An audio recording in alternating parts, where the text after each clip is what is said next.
Bonjour à tous, on commence cette revue de presse dans l'Hexagone avec un classement. En effet, ce mardi, l'équipe nous livre sa liste des 30 qui font le football français. Et pour le quotidien, c'est Stéphanie Frappart qui est en tête, celle qui a été la première femme à arbitrer un match de Ligue des Champions. Elle succède en tête de ce palmarès à Kylian Mbappé qui prend donc la deuxième place du podium, juste devant un certain Didier Deschamps.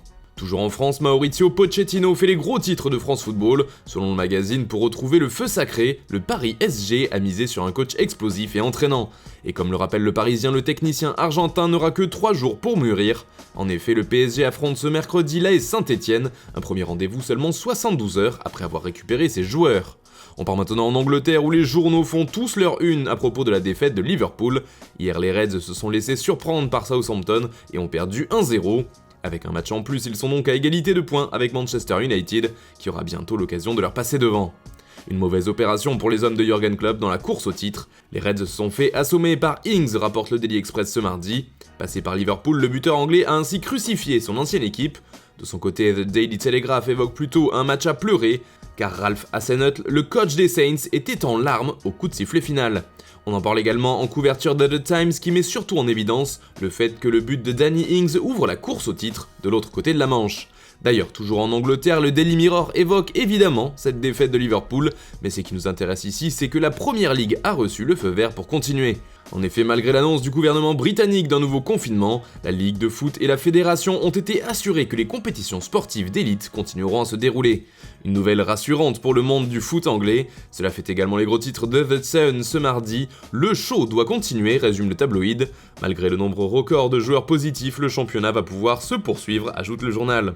Autre information, Thomas Tuchel ferait partie des entraîneurs suivis par Chelsea en cas de remerciement de Frank Lampard.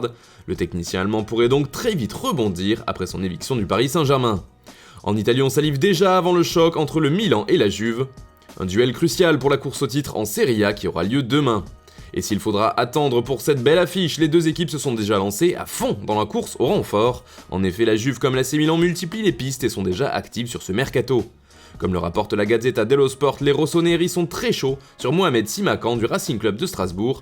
Mais ils auront de la concurrence sur ce dossier car selon nos informations, le RB Leipzig est également sur les rangs.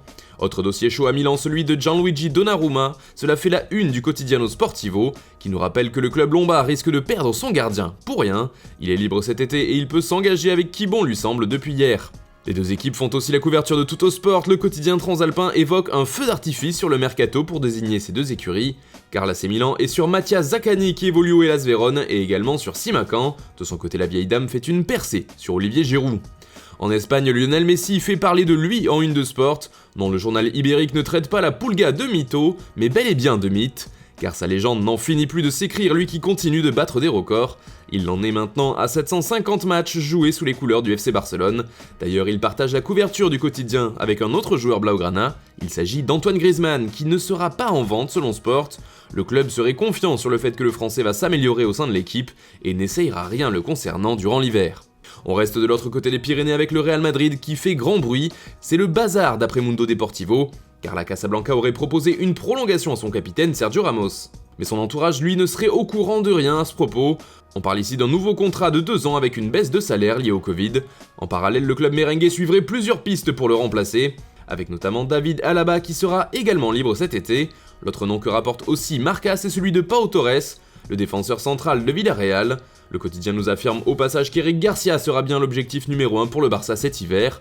Enfin, dans l'Estadio Deportivo, on apprend également que le Real Madrid aurait d'autres noms en tête pour remplacer Ramos. En effet, la Casablanca aimerait beaucoup les profils d'Eric Garcia, dont nous venons de parler, et de Dayo Upamecano.